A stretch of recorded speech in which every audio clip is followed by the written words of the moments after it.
The waiter handed David my credit card back with a smile that didn't reach his eyes, and I knew something was wrong.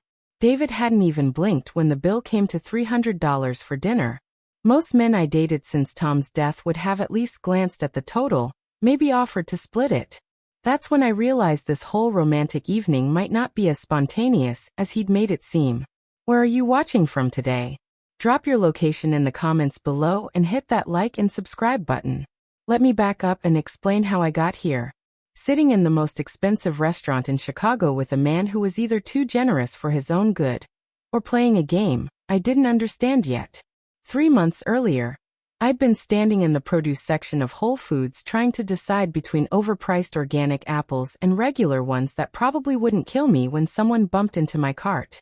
"I'm so sorry," the voice said with just a hint of an accent. German, maybe.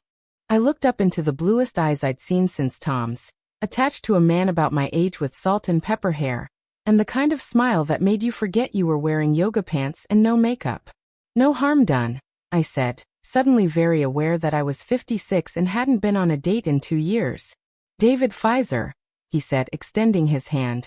"And I promise I'm usually more coordinated than this. Margaret Sullivan." "Maggie."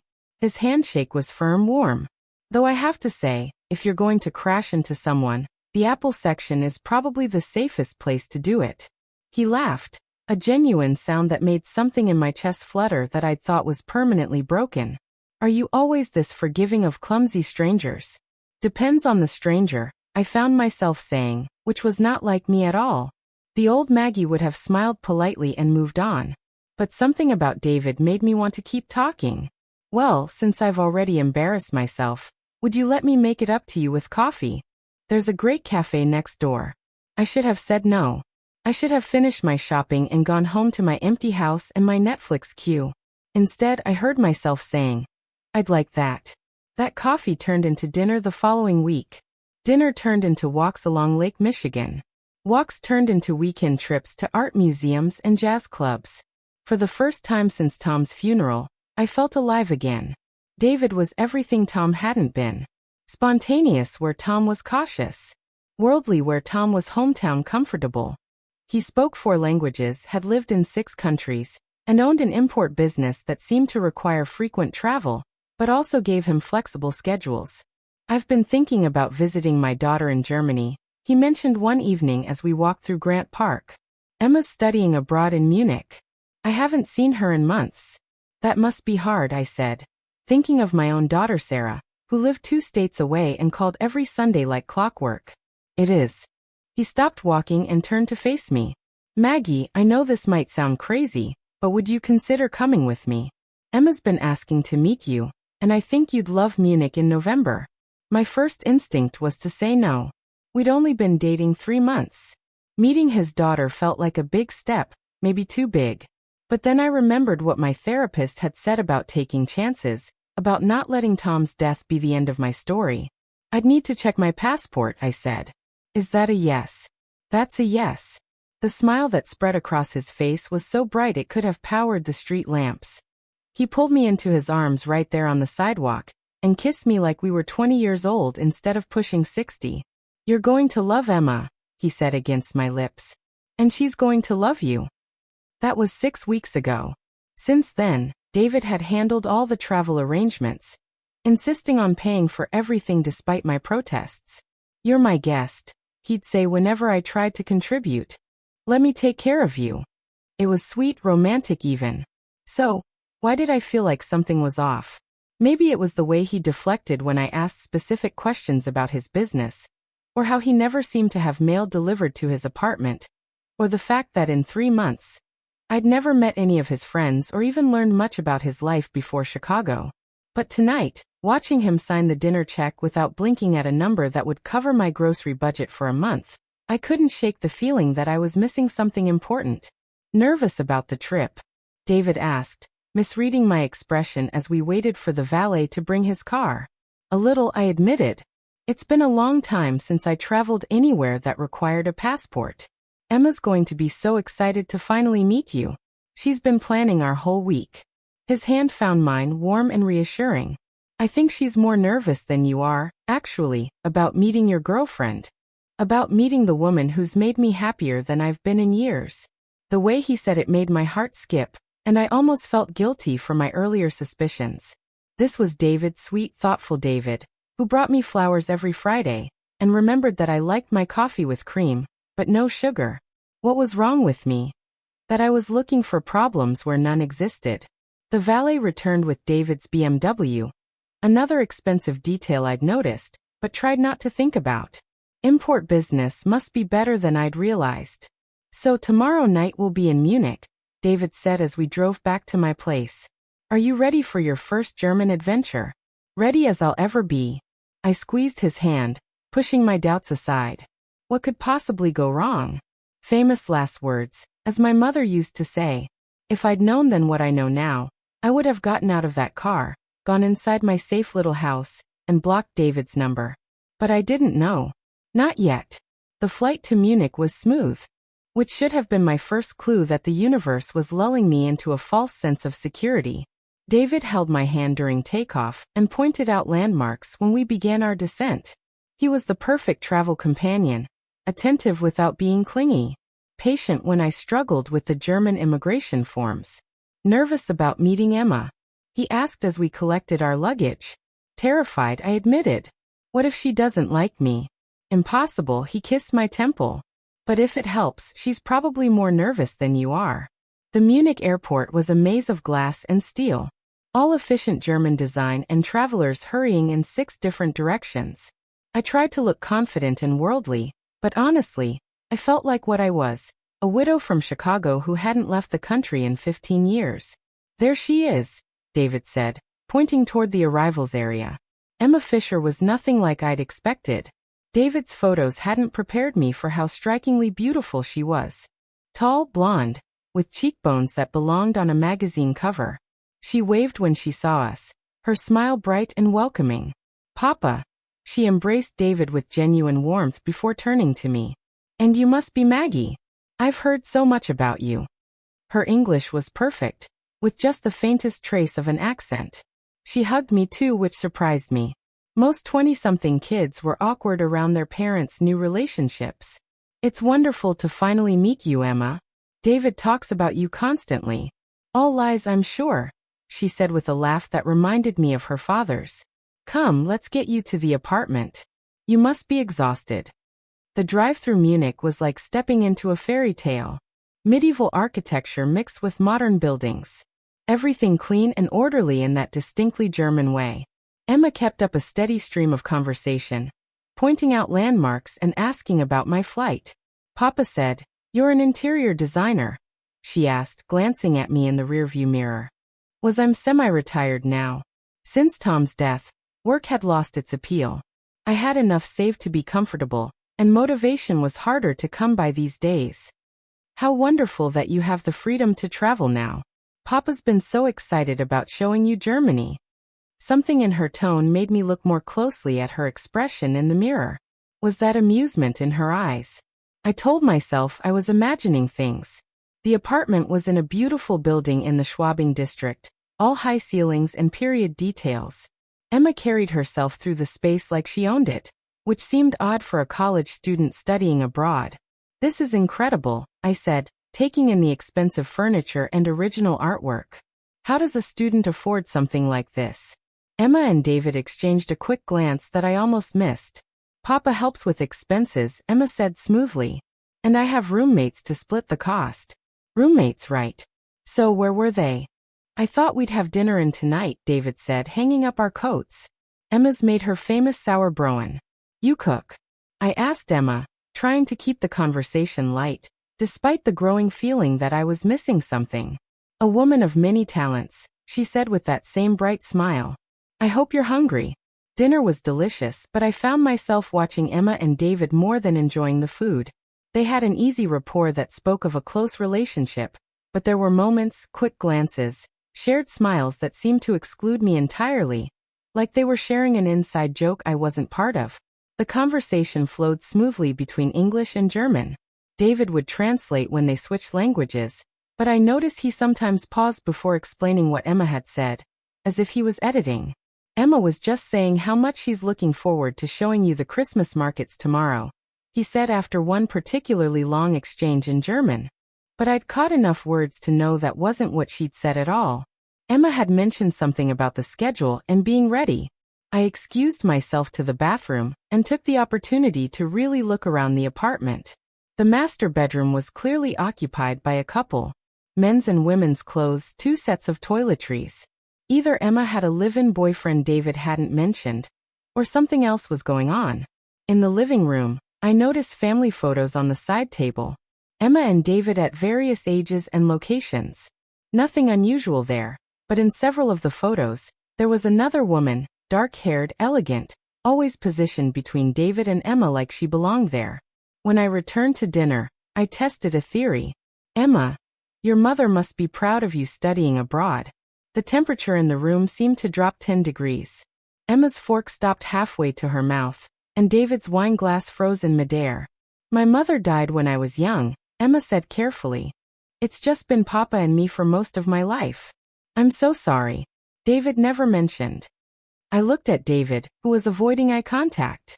I saw some photos in the living room with a woman who looked like she might be family. That was my stepmother, Ingrid, Emma said, her voice flat.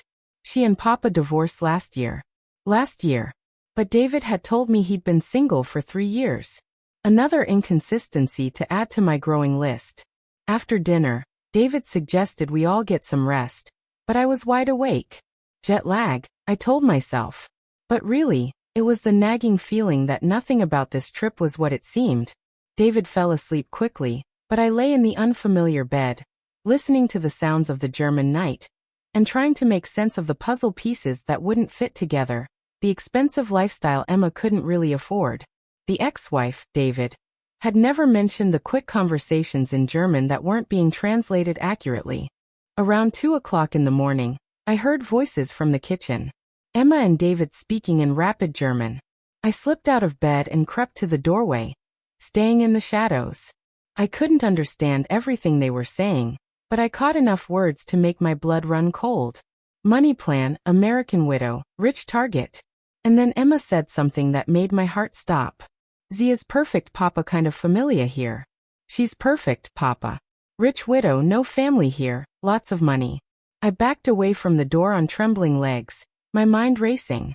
This wasn't a romantic trip to meet David's daughter. This was something else entirely. And I was the target. I barely slept that night, my mind cycling through every detail of the past 3 months with David. The expensive dinners he'd always paid for. The way he'd insisted on handling all our travel arrangements. How he'd asked so many questions about my finances, my family, my life insurance payout from Tom's death. Questions I'd answered honestly, because I thought I was falling in love. By morning, I'd made a decision. If David and Emma were planning some kind of con, I needed to understand exactly what I was dealing with. And I had one advantage they didn't know about. For the past 6 months, I'd been secretly taking German lessons. It had started as a surprise for David. Something romantic to show how serious I was about our relationship. Now it might be the thing that saved my life. "Guten Morgen, beautiful," David said, kissing my cheek as I pretended to wake up. "Sleep well." "Like a rock." I lied, forcing a smile. "What's the plan for today?" "Emma's taking us to the Christmas markets, then dinner at her favorite restaurant." His eyes were bright with what I'd once thought was love, but now recognized might be something darker. "You're going to love Munich." At breakfast, I played the part of the excited tourist while listening carefully to every German word exchanged between father and daughter. Emma mentioned something about Date, the next step. David responded with a comment about patience and timing. They were definitely planning something, and it was definitely involving me. "I thought we might do some shopping today, too," Emma said, switching to English when she noticed me listening. "There are beautiful jewelry stores in the old town." Jewelry stores, of course. The classic setup. Get them marked to a location where money changes hands, where attention might be distracted, where anything could happen. "That sounds wonderful," I said, matching her enthusiasm. "I love looking at jewelry, even if I can't afford much on my teacher's pension." Another lie. Tom's life insurance and my retirement savings meant I was quite comfortable, but I wanted to see how they'd react to the idea that I might not be as wealthy as they'd assumed. David's smile flickered for just a moment. "Nonsense. You deserve to be spoiled. Throughout the morning at the Christmas markets, I noticed things I'd missed before. How Emma seemed to know exactly which vendors spoke English and which didn't.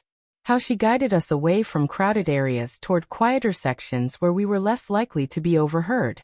How she and David kept checking their phones and exchanging meaningful looks.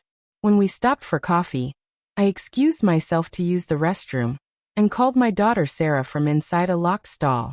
"Mom, aren't you supposed to be touring Germany right now? Listen carefully, honey. Don't ask questions. I need you to call my bank and put a travel alert on all my accounts. Tell them to flag any unusual activity and require secondary authentication for any withdrawals over $500. Mom, you're scaring me. What's going on? I'm not sure yet, but I think David might not be who I thought he was. If something happens to me, if you can't reach me, I need you to call the police and tell them I was in Munich with David Fisher and his daughter Emma. Should I call someone now? The embassy? Not yet. I don't have proof of anything, just suspicions. But I need you to be ready. Okay. Mom, please just come home. Get on the next flight." The bathroom door opened, and I heard Emma's voice calling my name. "I'll call you tonight," I whispered to Sarah and hung up. "There you are," Emma said when I emerged from the stall. Papa was getting worried. "Just checking in with my daughter. You know how kids worry." "Of course." Emma's smile was perfect, but her eyes were calculating. "Everything all right at home?" "Oh yes. Just the usual. She's always worried about money. Thinks I'm too trusting with my finances." Another test. I watched Emma's reaction carefully. Smart girl. There are so many people who take advantage of widows. The irony was so thick, I almost choked on it. That afternoon's jewelry shopping trip confirmed my worst fears. Emma led us to a high-end store where she seemed to know the staff. The owner, a sophisticated German woman named Petra, greeted Emma like an old friend. "This is my father and his girlfriend from America," Emma said in German, not realizing I could understand. "The one I told you about." Petra's eyes lit up with understanding, and she immediately launched into a sales pitch about estate jewelry and investment pieces. "This ring," she said, showing me a stunning sapphire surrounded by diamonds, "would be perfect for a woman of your discernment. A wise investment as well as a beautiful piece. $25,000, about $28,000. David squeezed my hand. "You should have it. It's perfect for you." "David, I couldn't possibly. Please, let me buy this for you. You deserve beautiful things." The pressure was subtle but unmistakable. Emma added her encouragement. Petra mentioned payment plans and financing options. All three of them were working together to get me to make a large purchase using my credit cards. That's when I understood the con. They weren't planning to rob me outright. They were planning to max out my credit cards on expensive purchases that could easily be returned or resold. Probably had done this before with other wealthy widows who thought they'd found love. "It's beautiful," I said, trying to look tempted. "But I never make big purchases without sleeping on it. Old habit." I saw frustration flash across Emma's face before she covered it with another smile. "Of course," David said. "Very sensible. We can come back tomorrow." But I noticed him exchange a look with Petra that suggested tomorrow might not be soon enough for whatever they were planning. That evening at dinner, I made my move. When Emma excused herself to the restroom, I leaned across the table and took David's hand. "I need to tell you something," I said, letting my voice shake slightly. "I haven't been completely honest with you." His entire body went alert. "What do you mean about my finances? I know I've been casual about money, letting you pay for everything, but the truth is I can afford to contribute more. A lot more." David's grip on my hand tightened. "Maggie, you don't need to. Tom's life insurance was substantial. $2 million plus his pension and our investments. I've been careful with it. But I think I'm ready to start enjoying life again with you." The transformation in David's face was remarkable. The careful mask slipped just enough for me to see the calculation underneath. The greed that had probably been there all along. "That's wonderful, darling. You deserve to enjoy life." When Emma returned from the restroom, David leaned over and whispered something to her in German. I caught the words million and 2 million and saw Emma's eyes light up like Christmas morning. They thought they'd hit the jackpot. A lonely, trusting widow with $2 million and no one in Germany to protect her. What they didn't realize was that they'd just confessed to attempted fraud. And I'd understood every word.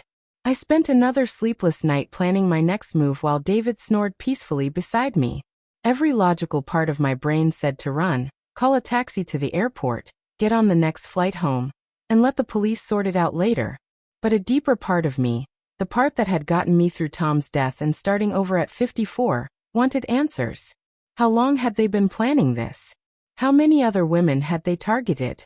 And what exactly was their end game? Over breakfast, Emma was unusually animated. I thought today we might visit Neuenstein Castle, she said, showing me pictures on her phone. It's only 2 hours by car, and the scenery is magnificent. 2 hours by car, away from Munich, away from crowds, away from anyone who might help me if things went wrong. That sounds amazing, I said, butter my roll with hands that only trembled slightly. Though I have to admit, all this rich food is catching up with me. I might need to find a pharmacy for some stomach medicine. Of course, David said immediately. We can stop on the way.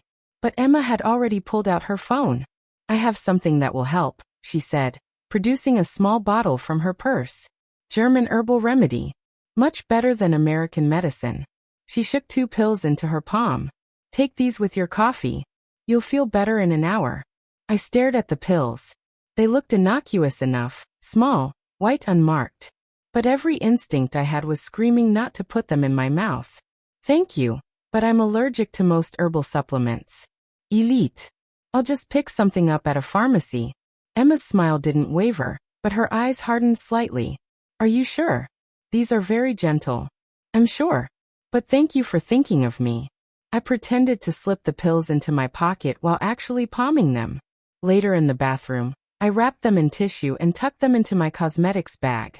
If I was right about what they were, I might need them as evidence. The drive to Neuenstein Castle was beautiful and terrifying in equal measure. Emma drove while David played tour guide, pointing out landmarks and sharing stories about Bavarian history. To anyone watching, we looked like a happy family on vacation. But I noticed Emma taking several turns that didn't match the route shown on the GPS. When I mentioned it, she laughed it off. I know a scenic route, she said. Trust me. Trust. What a concept. As we climbed higher into the mountains, the roads became narrower and the traffic lighter. My phone signal dropped to 1 bar, then disappeared entirely. Perfect place for an accident or a medical emergency where help would be a long time coming. Pull over here, David said suddenly as we approached a scenic overlook. Maggie has to see this view. The overlook was deserted. Just a small parking area carved into the mountainside with a spectacular view of the valley below, and a sheer drop that would be unsurvivable. It's breathtaking, I said, staying close to the car while David and Emma walked to the edge of the overlook. They stood together looking down into the valley, and I heard Emma say something in German about making it look natural. That's when I knew for certain that this wasn't just a financial con. They were planning to kill me. My hands shook as I quietly opened the car door and felt around for Emma's purse, which she'd left on the driver's seat. Inside, I found her passport and felt my blood freeze. Emma Fischer, born Emma Richter, German citizen.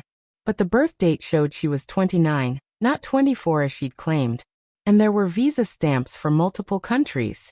Thailand, Philippines, Mexico, Costa Rica, all popular retirement destinations for wealthy Americans. I photographed the passport with my phone while keeping one eye on David and Emma, who were still at the overlook discussing the perfect spot. Under the passport, I found something that made my stomach drop. A small vial of clear liquid and several more of those white pills, plus a syringe still in its packaging. I pocketed the vial and syringe, then quickly returned Emma's purse to where I'd found it. Maggie, David called. Come see this view.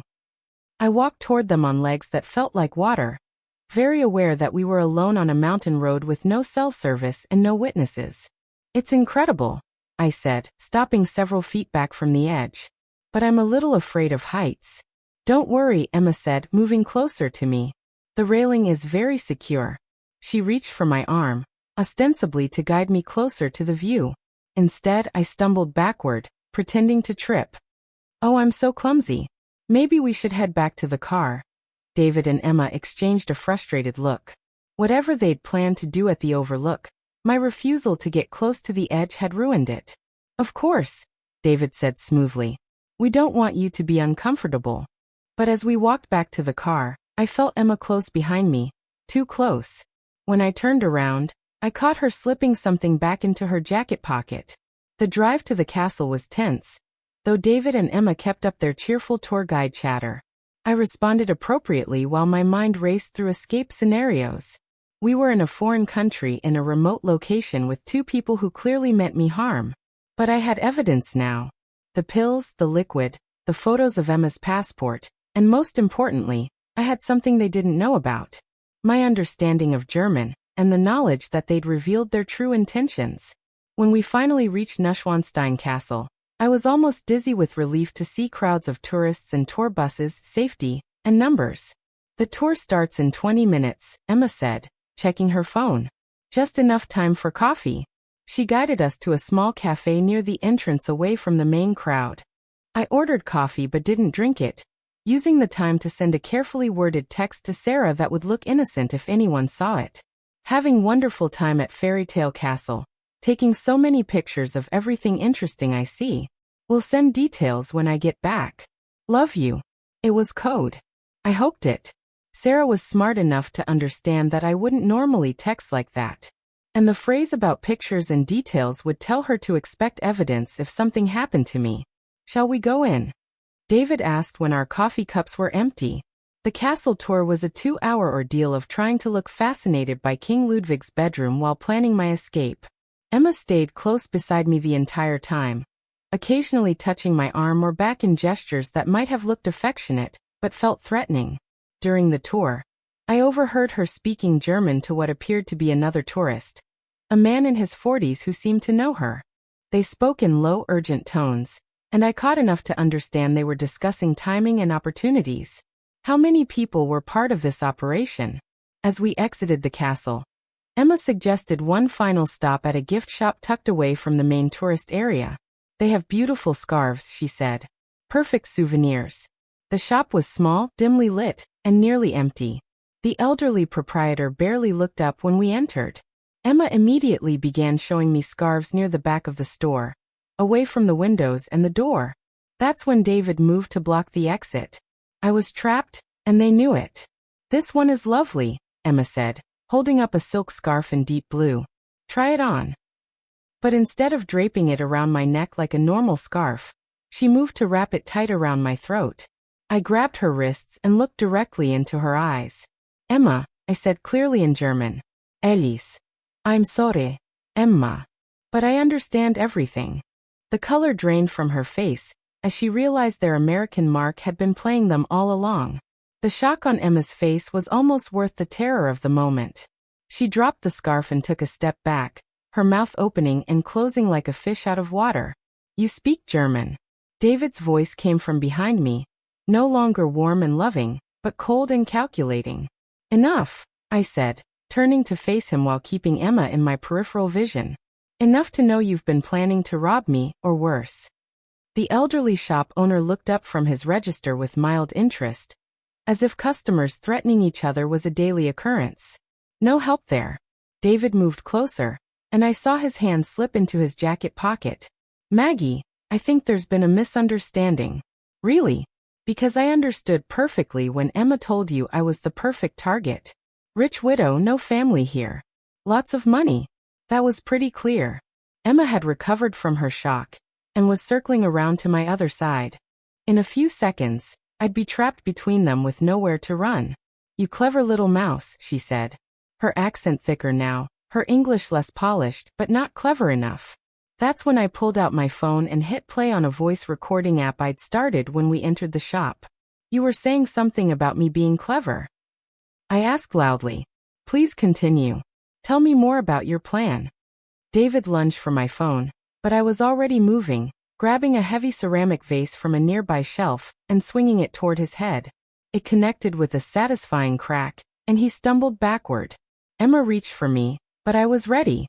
2 years of grief therapy had included some anger management sessions that involved kickboxing.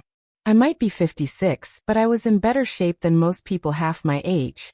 My elbow connected with Emma's solar plexus, doubling her over. I ran for the door, shouting in German for help as loudly as I could. Hila, help. They're trying to rob me. The street outside was busy with tourists heading back to their buses. Several people turned at my shouting, and I saw a police officer near the parking area. Politi, I screamed, running toward him. Hila, behind me I could hear David and Emma emerging from the shop. Emma was shouting something about a crazy American tourist trying to control the narrative, but I was already reaching the officer. Sprechen Sie English? I gasped. Do you speak English? Yes, of course. What is the problem? Those two people. I pointed at David and Emma, who had stopped pursuing me when they saw the police officer. They've been trying to rob me. They brought me here to hurt me. The officer looked skeptical. You are tourists together? No, I thought we were, but they've been planning this for months. I pulled out my phone. I have evidence, photos, recordings. Emma had approached us now, her face a mask of concern. Officer, I'm so sorry. My stepmother has been having episodes lately.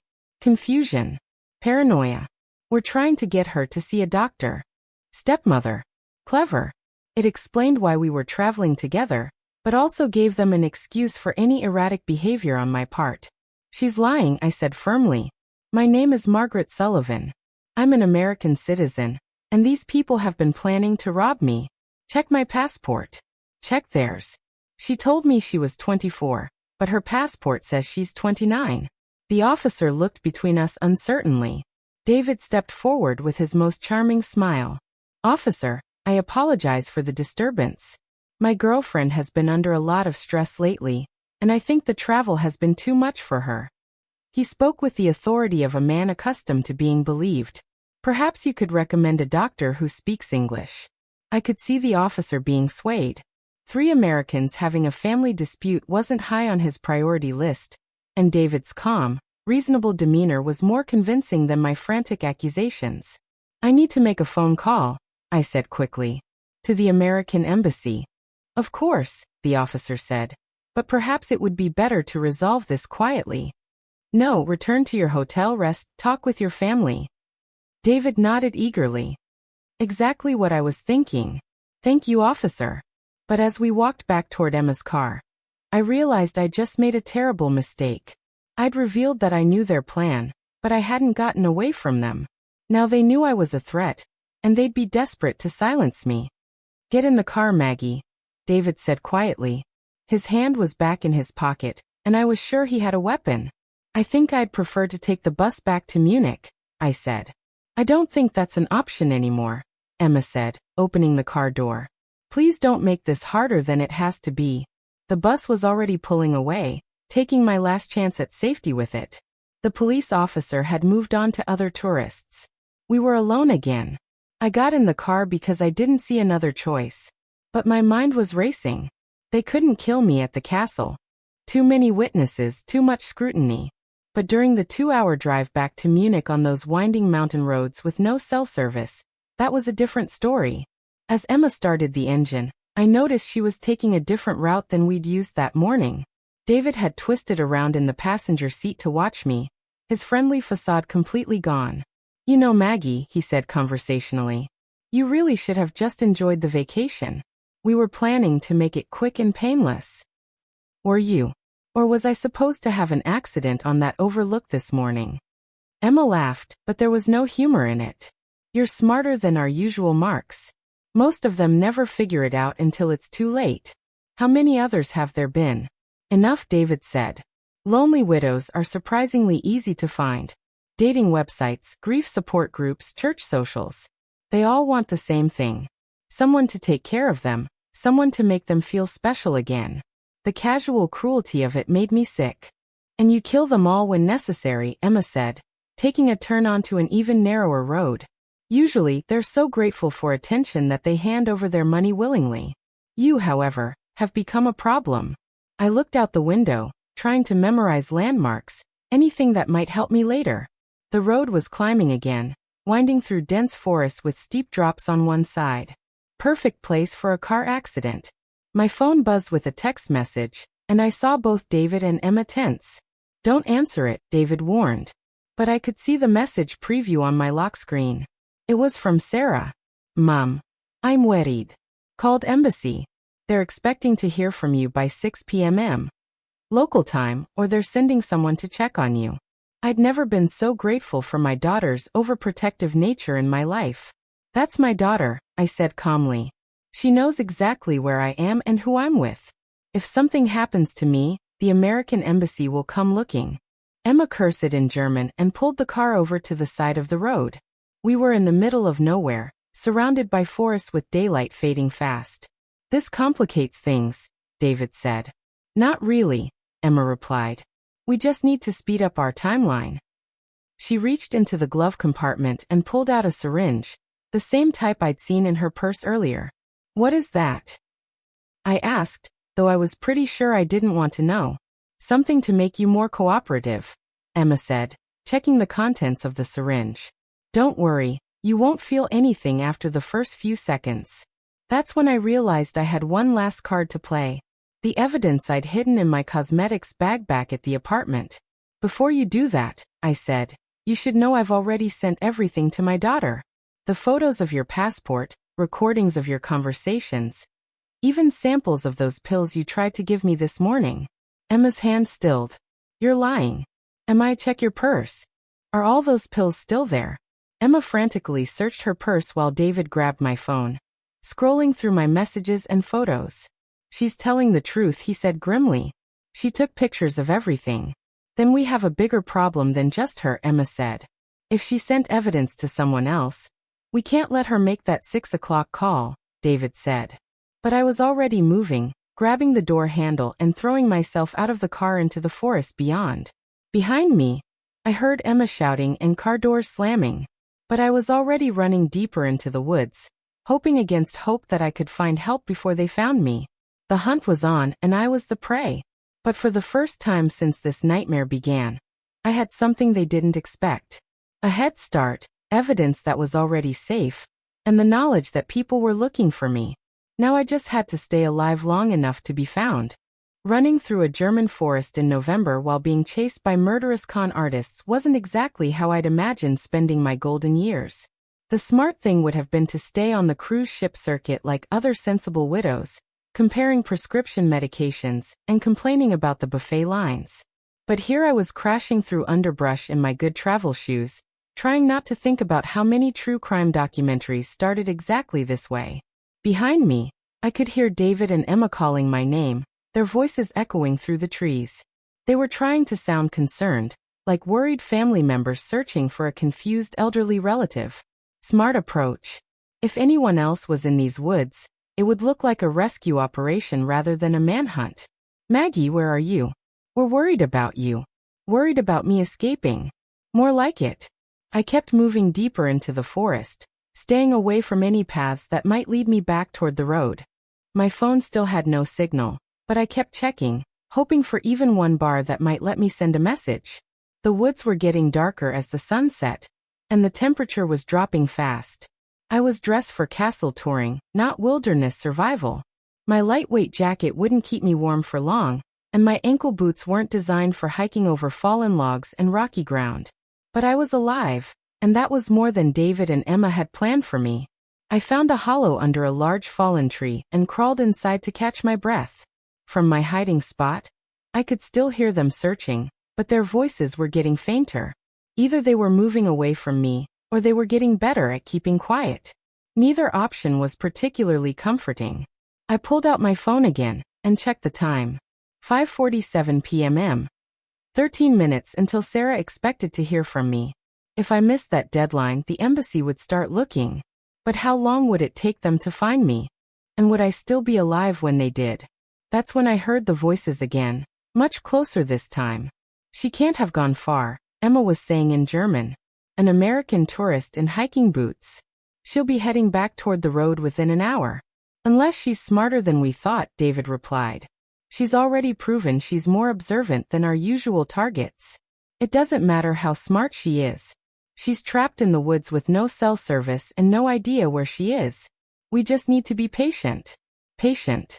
They were planning to wait me out, knowing I'd have to come back eventually for food, warmth, or shelter. But they were wrong about one thing. I did know where I was. Sort of. During the drive, I'd been paying attention to road signs and landmarks. Partly from habit and partly because something about this whole trip had felt wrong from the beginning. We were somewhere near Oberammergau in the Bavarian Alps, tourist area, which meant there would be hiking trails, mountain huts, maybe even a village if I could figure out which direction to go. I waited until their voices faded again, then carefully emerged from my hiding spot. The forest was almost completely dark now, but there was enough moonlight filtering through the bare branches to see a few feet ahead. I started moving parallel to where I thought the road was, hoping to find a trail marker or some other sign of civilization. My feet were already starting to hurt, and I was getting hungry. But those were minor concerns compared to staying alive. 20 minutes later, I heard something that made my heart leap. The sound of a car engine. Not Emma's car, but something heavier like a truck or SUV. I moved as quickly as I dared toward the sound. Emerging from the tree just as a German Forestry Service vehicle drove past on a narrow dirt road I hadn't known existed. I ran into the road, waving my arms and shouting in German. Hilfe, bit of health, and the truck stopped and a man in uniform got out. He looked to be in his 30s with the kind of calm competence you'd want in an emergency situation. Was his pace hurt? What happened? I'm American, I said, switching to English. There are people trying to hurt me. Please, I need to call the police. He studied my face for a moment, probably trying to decide if I was a genuine victim or just another confused tourist. My torn jacket and the scratches on my hands from running through the woods must have been convincing evidence. Get in, he said in accented English. I will take you to the station. I climbed into the passenger seat, almost crying with relief. For the first time in hours, I felt safe. My name is Klaus Muller, he said as we drove. I am forest ranger here. You said someone is trying to hurt you. I gave him the abbreviated version. American tourist, boyfriend, and his daughter planned to rob me, chase me into the woods. I didn't mention the murder attempt or the syringe. That could wait for the police. Where are they now? Klaus asked. Still looking for me, I think. They had a car, blue BMW with Munich plates. I tried to remember the license number, but came up blank. Klaus radioed something to his headquarters in rapid German, then looked at his watch. Police will meet us at the ranger station. 10 minutes. 10 minutes. I could survive 10 more minutes. But as we rounded a bend in the road, Klaus suddenly hit the brakes. Emma's BMW was parked sideways across the narrow road, blocking our path. That's them, I whispered. Klaus immediately put the truck in reverse, but it was too late. David appeared at the driver's side window with what looked like a gun while Emma approached from my side. Turn off the engine, David said calmly, and both of you get out slowly. Klaus looked at me apologetically. I am sorry. I should have been more careful. It's not your fault, I said. They've been planning this for months. We climbed out of the truck with our hands visible. Emma was holding that syringe again, and her smile was pure predator. Hello again, stepmother, she said. Ready to come home now. But what they didn't know was that Klaus's radio call had already gone through. Help was coming, even if it might be too late for us. David gestured with his gun toward their car. Everyone in the BMW, we're going to take a little drive. Where? Klaus asked. Somewhere quieter, Emma said. Somewhere we can have a family discussion without interruption. As we walked toward their car, I caught Klaus's eye and mouth-fed 2 words in German. 10 Minuten. 10 minutes. He gave an almost imperceptible nod. He understood. We just had to stay alive for 10 more minutes. The BMW felt like a mobile coffin as Emma drove us deeper into the mountains. Klaus and I were in the back seat with David pointing his gun at us from the front passenger seat. Professional to the end, David had zip-tied our hands behind our backs. Apparently, they came prepared for multiple hostages. I had to admire their thoroughness, even while planning their demise. So Klaus, David said conversationally, bad luck running into us tonight. Wrong place, wrong time. Klaus said nothing, but I could feel the tension radiating from him. He was probably calculating distances and angles, looking for an opportunity to act. Good. I needed him focused, not panicked. Where are we going? I asked. Somewhere private, Emma said, taking another turn onto an even narrower road. Papa has a special place he likes to use for difficult conversations. Papa, even now she was still playing the devoted daughter role. I wondered if that was genuine or just part of their cover story. How long have you two been doing this? I asked. The widow hunting, I mean. David chuckled. Longer than you might think. Emma's been my partner for almost 8 years now. Partner in what sense? The question slipped out before I could stop it. Emma met my eyes in the rearview mirror, and her smile was pure malice. What do you think, Maggie? The implication hit me like a physical blow. David and Emma weren't just father and daughter working together. They were lovers posing as family members. The whole father-daughter dynamic was just another layer of their con. You're sick, I said. We're practical, David corrected. The father-daughter cover story works perfectly. Targets trust family relationships. It explains why we're together, why we travel together, why we know each other so well. And it's so much more convincing than the usual romantic partner approach. Emma added. Marks get suspicious of new boyfriends with beautiful young girlfriends.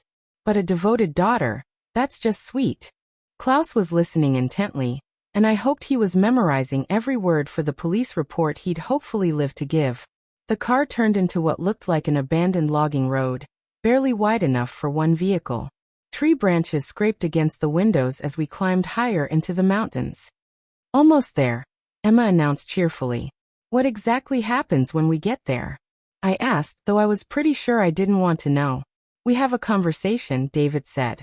About your bank accounts, your credit cards, your financial passwords, everything you've been so reluctant to share. And then you and Klaus have an unfortunate hiking accident. Very tragic. 2 tourists who got lost in the woods fell down a ravine in the dark. Klaus spoke for the first time since we'd gotten in the car. People know where I am. My supervisor, the police, they will search. Of course they will, Emma said. And eventually they'll find your bodies, but by then Papa and I will be on a plane to our next destination. How many people have you killed? I asked. Does it matter? David shrugged. You'll be dead either way. The casual brutality of it was breathtaking. These weren't desperate criminals acting in the heat of the moment. They were cold-blooded killers who'd turned murder into a business model. The car finally stopped in a small clearing surrounded by dense forest. There was no building, no shelter, just a fire pit with ashes that suggested this place had been used before. End of the line, Emma said, turning off the engine. David gestured for Klaus and me to get out. With our hands tied, we had to struggle awkwardly out of the back seat. Emma produced a flashlight and shined it around the clearing, revealing steep rocky slopes on 3 sides. Perfect place for an accident. Bodies would tumble down the rocks and might not be found for months. Sit down by the fire pit, David ordered, waving his gun toward the center of the clearing. We sat on a fallen log that had obviously been positioned there for this purpose. How many other victims had sat on this same log listening to David and Emma explain how they were going to die? Now then, David said, pulling out a tablet computer. Let's start with your banking information. Account numbers, passwords, security questions. Go to hell, I said. Emma moved behind me, and I felt something sharp prick my neck. Not the syringe, something smaller. A knife maybe. Let's try again, David said patiently. Bank of America checking account. What's the account number? The knife pressed deeper into my neck. I felt a warm trickle of blood run down to my collar. I need my phone, I said. The account numbers are saved in my banking app. Emma laughed. Do you think we're stupid? You'll try to call for help. The phone has no signal up here, I pointed out. You can watch everything I do. David considered this, then nodded to Emma. She pulled my phone from her pocket and handed it to me, keeping the knife at my throat. I opened the banking app, letting them see the login screen. Then I deliberately entered the wrong password 3 times in a row. Access denied. Account locked for security, the app announced. Oops, I said. I guess I'm more nervous than I thought. The bank will probably call me in the morning to verify it wasn't fraud. David's face darkened. You did that on purpose. Did I? I'm 56 years old, and being held at knife point in the woods. My memory isn't exactly at its sharpest right now. Emma pressed the knife harder against my neck. Try again. I can't. The account is locked for 24 hours. Security protocol. It was true. I'd set up that feature specifically to prevent exactly this kind of situation. If someone tried to force me to access my accounts, the wrong password entries would lock everything down. What about credit cards? David demanded. Same passwords, same security protocols. I shrugged as much as the knife would allow. You're welcome to try, but you'll just lock those accounts too. Klaus had been watching this exchange intently. Now he spoke up. They are lying about the accident, he said quietly. This place, it is too remote. Bodies would not be found here, not for years. They plan to dispose of us completely. Emma's laugh was sharp and bitter. Smart man. Yes, we have a more permanent solution in mind. She gestured toward the dark forest with her free hand. There are abandoned mine shafts all through these mountains. Some of them go down hundreds of feet. David nodded approvingly. Emma does her research. She's found some perfect spots over the years. How many years? Klaus asked. We've been perfecting our technique since 2018. Emma said proudly. 12 successful operations across 6 countries. 12 victims. 12 families who probably still wondered what happened to their loved ones. That's when I heard it, the faint sound of a helicopter in the distance. Klaus heard it too. His posture straightened slightly, and I saw hope flicker in his eyes. But David and Emma were too focused on their victory speech to notice the approaching sound. The beauty of the widow market, David was explaining, is that they're often isolated from family, financially comfortable, and desperate for companionship. Perfect targets. The helicopter was getting closer, but it was still too far away for them to hear over their own voices. What I don't understand, I said, raising my voice slightly to cover the increasing noise, is why you chose me. There must be easier targets than someone who takes German lessons and asks too many questions. Oh, that Emma laughed. You weren't supposed to be that observant. Usually, by the time we get Marks to Germany, they're so infatuated they don't question anything. The helicopter sound was much louder now, but they still didn't seem to notice. Also, David added, your financial profile was irresistible. 2 million in life insurance plus retirement savings. We couldn't pass that up. How did you know about my finances? Emma's grin was pure evil.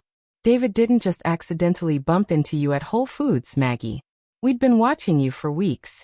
That's when the helicopter searchlight cut through the trees, illuminating our little clearing like a stage. And David and Emma finally realized their perfect plan had just fallen apart.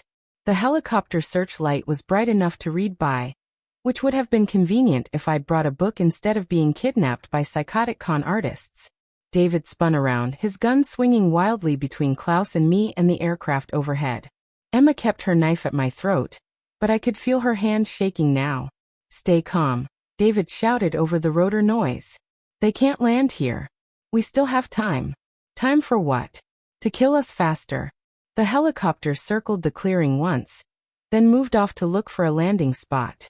Through the trees, I could hear vehicles approaching on the logging road. Police probably, or search and rescue. Move. Emma yanked me to my feet, the knife nicking my neck again. We're going to the mineshaft now. David grabbed Klaus's arm and hauled him upright. With our hands still zip-tied, we had no choice but to stumble after them toward the Treant. The mineshaft turned out to be about 50 yards into the forest, a circular opening in the ground with a wooden frame that had seen better decades. Emma shined her flashlight down into it, revealing nothing but darkness. See how practical this is, she said, sounding almost proud of her research skills. Bodies disappear completely. No evidence, no crime scene, no DNA. You've done this before, Klaus said.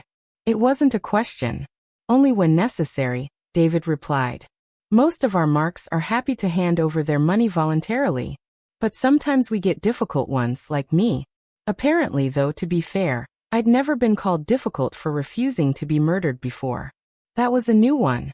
The sounds of the search team were getting closer. Dogs barking, men shouting, heavy boots on fallen leaves. Klaus's radio call had definitely gotten through. They'll be here in minutes, I pointed out helpfully. Exactly, Emma said. Which is why this needs to happen quickly. She positioned me at the edge of the mineshaft, the knife still at my throat. David did the same with Klaus. I could see the plan. Make it look like we'd fallen in while trying to escape. Tragique accident. No evidence of murder. Any last words? Emma asked almost politely. Actually, yes, I said. I have a question about your business model. David blinked. Your what now? Your business model. See, I was a financial consultant before I retired, so I'm curious about the economics of your operation. Emma stared at me like I'd lost my mind, which, given that I was discussing profit margins while standing at the edge of a mine shaft with a knife to my throat, was probably a fair assessment. You kill 12 people in 6 years, that's 2 victims per year, I continued. Even if you average $500,000 per score, that's only $1 million annually. Split between 2 people. Living expenses, travel costs, bribes, equipment. I shook my head. The overhead must be killing your margins. What are you doing? Klaus whispered. Buying time. I whispered back in satisfying professional curiosity. David was frowning now, apparently unable to resist engaging with my analysis. We don't split it evenly, and some marks are worth much more than 500,000, like me presumably. But still, you're looking at maybe 300,000 per person per year. Assuming everything goes perfectly. That's not wealthy. That's upper middle class. And you're risking life in prison for it. The search dogs were much closer now. Maybe a couple 100 yards away. The point isn't just money. Emma snapped. It's the game, the challenge, the power. I nodded sagely. So, you're not really professional criminals. You're amateur psychologists with a murder hobby. That explains the inefficiency. Inefficiency. David looked genuinely offended. Well, yes. For instance, bringing me to Germany was completely unnecessary. You could have drugged me in Chicago, staged a home invasion, made it look like robbery gone wrong. Much simpler. We like the international aspect, Emma said defensively. It's more sophisticated. It's more complicated. More variables, more things that can go wrong. Like tonight. The knife pressed harder against my neck, but Emma was clearly rattled by my critique of their business practices. Enough, David said. Time to go. But before he could push Klaus toward the mineshaft, the forest exploded with noise and light. Police officers with flashlights and weapons emerged from the trees in multiple directions surrounding our little clearing. Polizei, drop your weapons. Hands where we can see them. The commands came in both German and English, which meant they'd brought someone who could handle international incidents. David swung his gun toward the nearest officer, but Klaus chose that moment to throw himself sideways, knocking David off balance. The gun went off, but the shot went wide. Emma's knife hand moved away from my neck as she spun to see what was happening. I threw myself forward, rolling away from the mineshaft and bumping into her legs. She stumbled and the knife went flying into the darkness. Within seconds, the police had both David and Emma on the ground in handcuffs. Klaus and I were freed from our zip ties and immediately surrounded by paramedics checking our injuries. Are you hurt? One of them asked me in careful English. Just some scratches, I said, touching the cuts on my neck. Nothing serious. A detective approached, a woman in her 40s with intelligent eyes, and the kind of presence that suggested she'd dealt with international incidents before. I am Detective Sarah Weber, she said. You are Margaret Sullivan, the American tourist. That's right. And this is Klaus Miller, the forest ranger who tried to help me. We have much to discuss, Detective Weber said. But first, medical attention. Then we talk about what happened here tonight. As the paramedics led me toward the ambulance, I caught sight of David and Emma being loaded into separate police vehicles. David was shouting something about lawyers and diplomatic immunity. Emma just looked defeated. Excuse me, I called to Detective Weber. You'll want to search their apartment in Munich. I think you'll find evidence of other victims. We are already coordinating with Munich police, she assured me. Your daughter provided very detailed information when she contacted the embassy. My daughter. I'd forgotten about the 6 p.m. deadline completely. What time is it? I asked the paramedic. He checked his watch. Nearly midnight. I'd missed Sarah's deadline by 6 hours. She must be worried sick. Can I call her? My daughter. Let her know I'm alive. Of course, Detective Weber said, handing me her phone. Tell her the nightmare is over. As I dialed Sarah's number, I looked back at the mineshaft where I'd almost ended up. David and Emma's sophisticated international operation had lasted exactly 4 months from the time they targeted me to their arrest.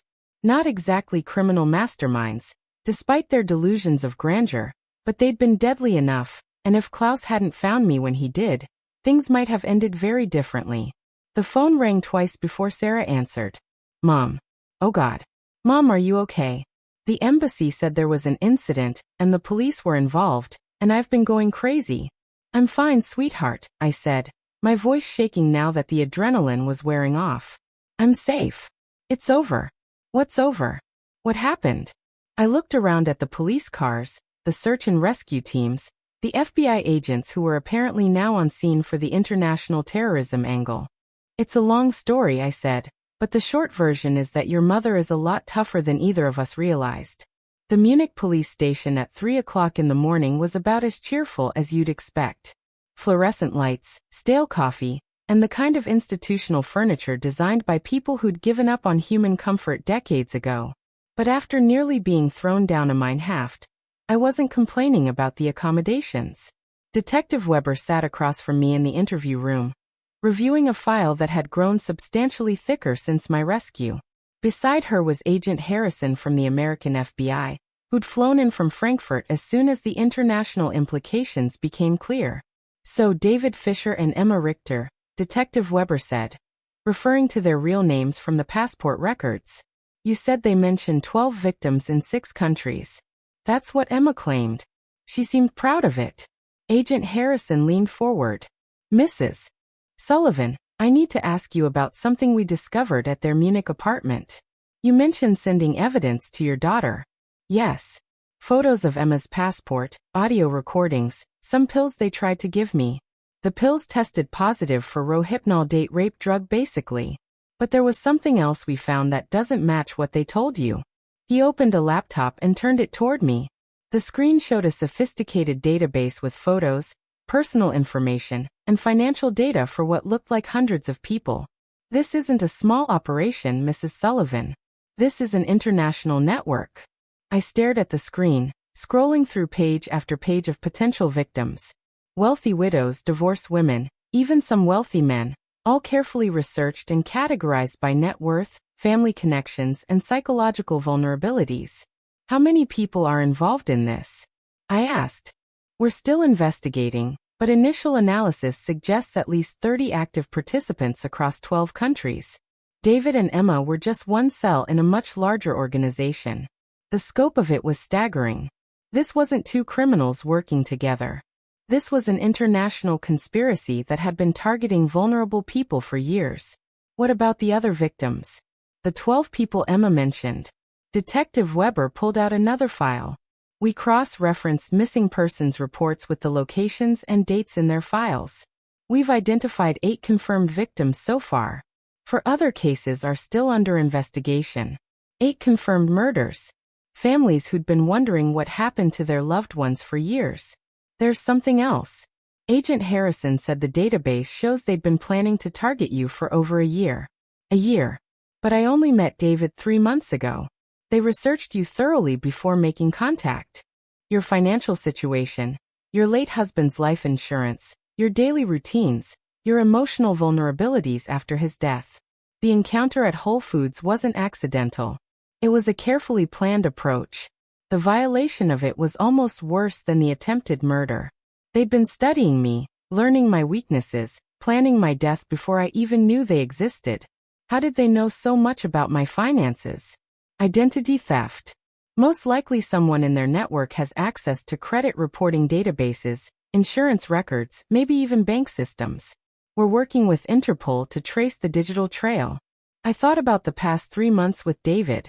All those romantic dinners, the weekend trips, the conversations about my hopes and dreams for the future. It had all been theater performed for an audience of 1 while they planned to murder me for my money. Mrs. Sullivan, Detective Weber said gently, I know this is difficult, but we need to know everything you can remember about their conversations, especially anything they said about other operations or other people in their network. I spent the next 2 hours going through every detail I could recall, From David's evasions about his business to Emma's casual mention of their success rate. Agent Harrison recorded everything while Detective Weber took notes. There was one other thing, I said, remembering something from the car ride. Emma mentioned that they'd been partners for 8 years, but she looked too young to have been doing this since she was 21. About that, Agent Harrison said grimly. Emma Richter's real age is 34, not 29 like her current passport says. She's been using false documents for years. And David Fisher doesn't exist. The man you knew as David Pfizer is actually Hans Kruger, age 58, with a criminal record going back to the 1990s. Identity fraud, forgery, theft. This is just his latest career move. Everything I thought I knew about David was a lie. Even his name was fake. The good news, Detective Weber added, is that your evidence and testimony have given us enough to unravel a significant piece of this network. The data on their computers includes communications with other cells, financial records, even training materials for new recruits, training materials, manuals on how to research targets, how to build romantic relationships quickly, how to manipulate vulnerable people psychologically. It's quite sophisticated. Agent Harrison showed me another screen. What looked like a professional presentation titled Widow Acquisition and Asset Extraction, Best Practices. I stared at the clinical language describing how to seduce and murder people like me. They teach this to other people. Apparently, it's a lucrative franchise operation. Experienced operators like Hans and Emma train new teams in exchange for a percentage of their earnings. The business model I'd criticized at the mineshaft was actually much more sophisticated than I'd realized. They weren't just killers. They were running a criminal enterprise that scaled by training other killers. How many other people are out there right now targeting someone like me? We don't know yet, Agent Harrison admitted. But we're coordinating with law enforcement in 6 countries to investigate everyone in their database. My phone buzzed with a text from Sarah. Landed in Frankfurt, flying to Munich. We'll be there by noon. I showed the message to Detective Weber. My daughter is coming to Germany. Good. You'll need family support during the investigation process. This case will likely take months to fully resolve. Months. I thought about going home to Chicago. Back to my quiet little life where the biggest excitement was choosing between cable news channels. After everything that had happened, it sounded wonderfully boring. Mrs. Sullivan, Agent Harrison said, there's one more thing you should know. Because of your cooperation and the evidence you provided, we've been able to prevent what would have been their next operation. What do you mean? Detective Weber pulled out a photograph. A woman about my age with kind eyes and a gentle smile. This is Patricia Reynolds from Phoenix, Arizona. Hans was planning to make contact with her next week. Patricia looked like she could be my sister. Same demographic, same vulnerabilities, same trusting nature that had made me such an attractive target. Thanks to you, Agent Harrison said. Patricia will never know how close she came to becoming victim number 13. I stared at Patricia's photo, thinking about all the other women like us who'd been saved by tonight's events. Women who'd go to bed safe in their own homes instead of ending up at the bottom of mine shafts. Will you need me to testify? I asked. Almost certainly, both in Germany and likely in the United States when we extradite the ones we can prosecute domestically. I nodded. Good. I want them to pay for what they've done. But more than that, I wanted to make sure no other widow ever had to run through a dark forest, wondering if she'd survive the night. As Detective Weber walked me to a hotel room the police had arranged, I realized something had fundamentally changed in me over the past few days. The woman who boarded that plane to Munich had been looking for romance and adventure. The woman walking through these police station corridors had found something else entirely. Her own strength and a purpose she'd never expected. David and Emma thought they were hunting a vulnerable prey. Instead, they'd awakened something in me that had been sleeping since Tom's death. They'd turned me into someone who fought back. 6 months later, I sat in a federal courthouse in Chicago, watching Hans Kruger, the man I'd known as David Fisher, receive 4 consecutive life sentences without possibility of parole. Emma Richter got the same sentence an hour later. The judge's words echoed through the courtroom. The systematic targeting and murder of vulnerable individuals represents one of the most callous criminal enterprises this court has ever encountered. Sarah squeezed my hand as the bailiffs led them away in chains. Neither David nor Emma looked at me, but that was fine. I had nothing left to say to them anyway. Outside the courthouse, Agent Harrison briefed the media on the final scope of what they dubbed Operation Widow's Web. 37 arrests across 12 countries, 15 confirmed murders with investigations ongoing into dozens more missing persons cases. Mrs.